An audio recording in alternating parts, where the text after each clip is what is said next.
বন্ধুরা, IPL 2024-এ Kolkata night রাইডার্সের opening এ কিন্তু একটা নতুন জুটি দেখা যেতে পারে। হ্যাঁ বন্ধুরা, মনীষ পান্ডেকে কিন্তু আইপিএল 2024-এ জ্যাসন রয়ের সঙ্গে কলকাতা নাইট রাইডার্সের দলে ওপেনিং এ দেখা যেতে পারে। তো দেখো, কলকাতা নাইট রাইডার্স কিন্তু গত দুটো সিজনে ওপেনিং এর সমস্যায় ছিল, এই সিজনেও কিন্তু সেই সমস্যায় পড়তে পারে। কেননা জ্যাসন রয় এবং রহমানুল্লাহ গুরবাজ দুজন ফরেন ওপেনার হিসেবে কলকাতা নাইট রাইডার্সের দলে রয়েছে। তার সঙ্গে ইন্ডিয়ান ওপেনার হিসাবে রয়েছে ভেঙ্কটেশ আইয়ার। নীতিশ রানাও কিন্তু একটা সিজনে ওপেন করেছিল।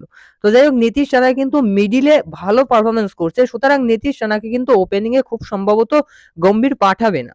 সেখানে কলকাতা নাইট রাইডার্সের স্কোয়াডে কিন্তু একটা নতুন ওপেনিং জুটি দেখা যেতে পারে মনীষ পান্ডে এবং জ্যাসন রয়ের মধ্যে। তো প্রথমত রহমানুল্লাহ গুরবাজ কিন্তু পুরোপুরি আউট অফ ফর্ম।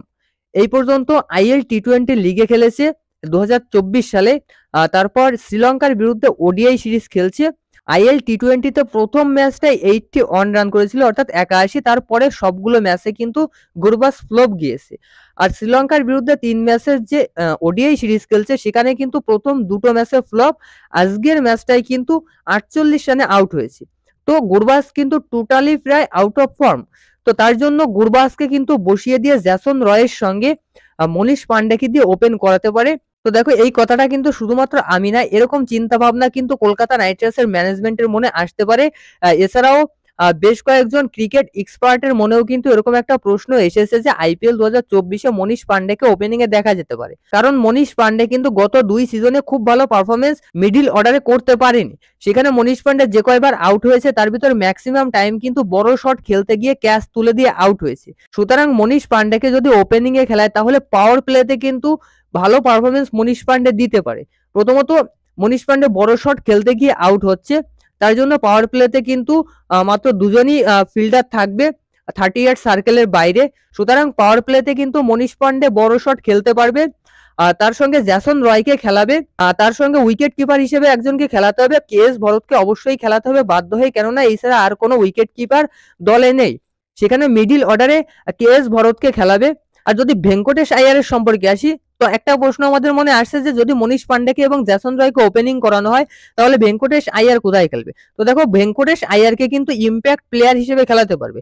যেহেতু ইম্প্যাক্ট প্লেয়ারের রুলটা এই সিজনেও থাকছে, সেহেতু গত সিজনে যেমন ভেঙ্কটেশ আইয়ার ইম্প্যাক্ট প্লেয়ার হিসেবে খেলে কয়েকটা ম্যাচে ভালো পারফরমেন্স করেছিল, এই সিজনেও কিন্তু ভেঙ্কটেশ আইয়ার ইম্প্যাক্ট প্লেয়ার হিসেবে খেলতে পারবে। কারণ ভেঙ্কটেশ আইয়ার মিডিল অর্ডারে ব্যাটিং করতে পারবে, তার সঙ্গে সঙ্গে কিন্তু 2-3 ওভার মিনিমাম বল করতে পারবে। এই বছর কিন্তু ভেঙ্কটেশ আইয়ারের ইনজুরি নেই, সুতরাং ভেঙ্কটেশ আইয়ার এই সিজনে কিন্তু বল করবে। তো ভেঙ্কটেশ আইয়ার কিন্তু ইম্প্যাক্ট হিসেবে একটা গুরুত্বপূর্ণ ভূমিকা কলকাতা নাইট রাইডার্সের দলে পালন করতে পারে আইপিএল 2024-এ। তো তোমাদের কি মনে হয়, কলকাতা নাইট রাইডার্সের যে ওপেনিং প্রবলেমটা রয়েছে, এই প্রবলেমের জন্য কোন দুইজন প্লেয়ারকে দিয়ে ওপেন করাতে পারে? কমেন্টে জানাও। আমার মনে হচ্ছে জ্যাসন রয় থাকবে, তার সঙ্গে ভেঙ্কটেশ আইয়ারও খেলতে পারে, আর মনীষ পান্ডেকে দিয়েও কিন্তু ওপেন করাতে পারে। তো দেখো, ভেঙ্কটেশ আইয়ারকে দিয়ে যদি জ্যাসন রয়ের সঙ্গে ওপেন করায় তাহলে কিন্তু মনীষ পান্ডেকে বসিয়ে রাখতে হবে, কেননা মনীষ পান্ডে যেহেতু বল করতে পারে না, সুতরাং শুধুমাত্র ব্যাটসম্যানের জন্য ইম্প্যাক্ট প্লেয়ার হিসেবে কোনো প্লেয়ারকে নেওয়াটা কিন্তু ঠিক হবে না খুব সম্ভবত।